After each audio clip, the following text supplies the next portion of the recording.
Como está escrito, não há justo, não há nenhum, não há quem entenda, não há quem busque a Deus. Todos se extraviaram, a uma se fizeram inúteis. Não há quem faça o bem, não há nenhum sequer. Não há quem faça o bem, não há nenhum sequer. A propósito, ele quis dizer isso. Ele quer dizer que ninguém pratica o bem, nenhum sequer. Além dos redimidos por Cristo, não há quem já fez algo que fosse realmente bom. Nunca. Nunca. Porque tudo o que não provém de fé é pecado. Todas as nossas justiças são como o trapo da imundícia diante de Deus. Então o bombeiro que arrisca a própria vida para entrar em um prédio em chamas, para resgatar a criança, para que a criança, não morra em meio às chamas ou sufocada pela fumaça, e resgata a criança porque ele fez alguma coisa. Isso, de uma perspectiva humana, é heróico, mas a parte do arrependimento e da fé, a parte do novo nascimento, não é bom, porque a motivação não é a glória do Deus Todo-Poderoso. Não é bom. Ninguém faz o bem. E porque não entendemos a doutrina do pecado original, nós temos dificuldade com a doutrina da porta estreita e do caminho apertado. Por quê? Porque, na verdade, acreditamos no contrário. Acreditamos que a maioria das pessoas são boas. E por causa disso, acreditamos que a maioria das pessoas está a caminho do céu quando morrerem. Na verdade, acreditamos que somente algumas pessoas, que a porta que conduz ao inferno é estreita e que são poucos os que acertam com ela. Hitler, Pol Pot, Manson.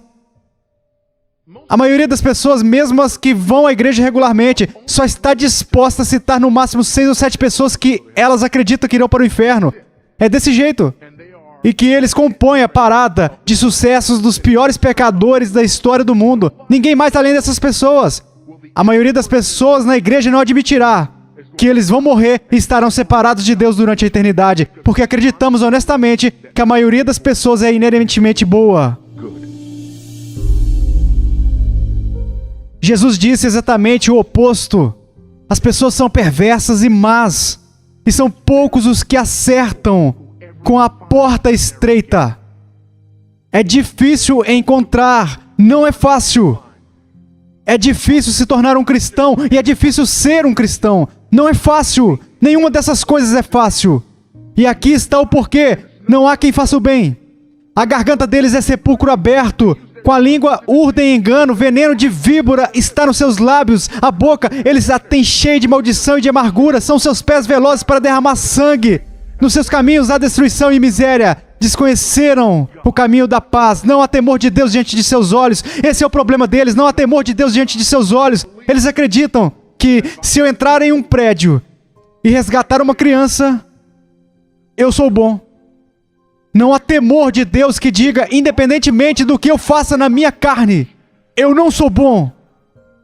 Eu não consigo ser, e eu nunca fui bom perante o Deus Todo-Poderoso. Não, nós acreditamos que se você encontrar a carteira de um estranho e você a devolver para ele, que você é bom o suficiente para com Deus. Que se te derem um troco a mais e você devolvê-lo, você é bom o suficiente para com Deus. Não é o que a Bíblia ensina.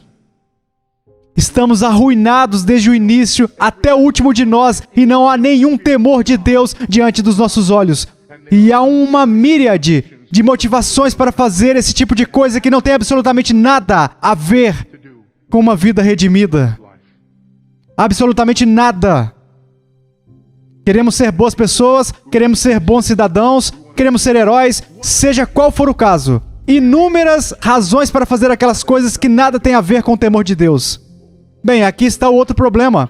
No capítulo 5 de Romanos, a coisa piora, porque por um só homem entrou o pecado no mundo, e pelo pecado a morte. Assim também a morte passou a todos os homens, porque todos pecaram. Essa é a doutrina do pecado original. Adão, o nosso pai, pecou. E quando Adão, nosso pai, pecou, ele e toda a sua posteridade caíram com ele. Portanto, todos os homens nascem com o pecado original. Por isso, voltando ao início, não existe tal coisa. É uma impossibilidade teológica uma pessoa ter sido cristã por toda a vida. Por quê? Por causa da doutrina do pecado original. Você foi concebido em pecado. Você foi concebido separado de Deus. E caminho espaçoso é algo natural para você por causa da sua natureza pecaminosa. Em segundo lugar, por causa da rebelião ativa. Você não apenas tem uma natureza pecaminosa, mas você age de acordo com ela. Você age de acordo com ela. Ouça isso em Efésios 2. Estando vós mortos nos vossos delitos e pecados, nos quais andastes outrora, segundo o curso deste mundo, segundo o príncipe da potestade do ar, do espírito que agora atua nos filhos da desobediência, entre os quais também todos nós andamos outrora, segundo as inclinações da nossa carne, fazendo a vontade da carne e dos pensamentos, e éramos por natureza filhos da ira, como também os demais. E somos por natureza filhos da ira, como o resto da humanidade. Essa é a natureza do homem, é por isso que é difícil se tornar um cristão, é por isso que é difícil ser cristão, é por isso que é difícil entrar pela porta estreita, é por isso que as pessoas mentem quando se levantam e dizem: se você repetiu essas palavras, parabéns, você faz parte da família de Deus. Isso é uma mentira. Você pode repetir essas palavras todos os dias pelo resto da sua vida, morrer e continuar separado de Deus.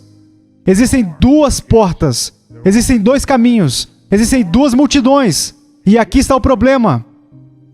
Parte dessa multidão no caminho é um grupo de pessoas que vai à igreja regularmente e usa uma linguagem bíblica um tanto familiar.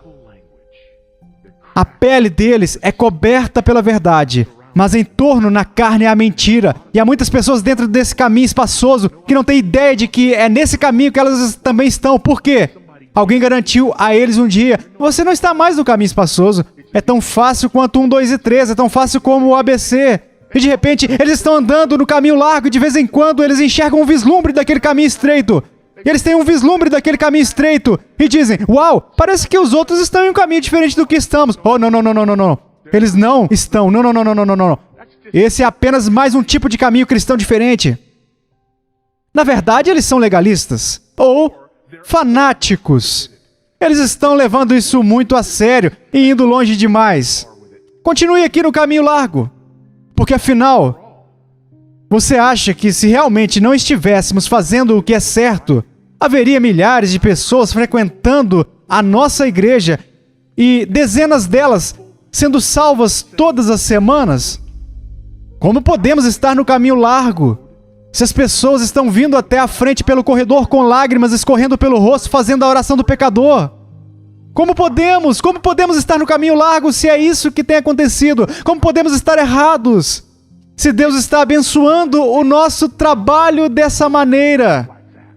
Pessoal, a cena é tão comum. Infelizmente, é uma linguagem ampla e mundial. É uma linguagem do caminho largo. Por fim, há dois destinos que nos mostram que a vida cristã deve ser concluída com fidelidade. Faça um autoexame. Então, quando você se examinar, certifique-se de que você entrou pela porta estreita. Aquela que você entra através do arrependimento e da fé. Arrependimento porque você entende que é um pecador e um miserável, tanto na natureza quanto nas ações. E você merece o que um Deus santo e justo tem preparado para aqueles que pecam. Ou seja, a sua ira e punição eterna. Isso é arrependimento. O arrependimento é reconhecer isso. O arrependimento é autoaversão, como diz a confissão. O arrependimento é estar tão enojado de si mesmo que você não consegue se suportar e quer se afastar de si mesmo porque reconhece que tudo em você é imundo, miserável. E por isso, você não merece estar na presença de um Deus santo. Você se afasta disso e roga pelo único que pode transformar. Isso é arrependimento. Arrependimento e fé. Fé em quê? Fé no Jesus das Escrituras. Fé em Deus. Fé naquele que nasceu de uma virgem. Fé naquele que fez milagres.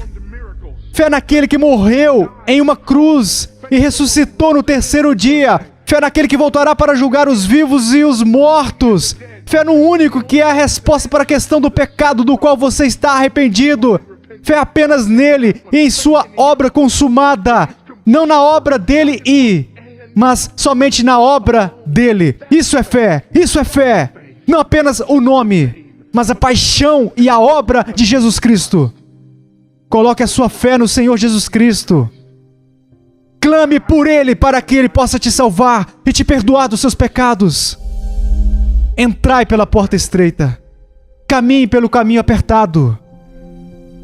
Aquele com poucos companheiros. Então assim você irá encontrar uma única coisa. Você irá encontrar a vida.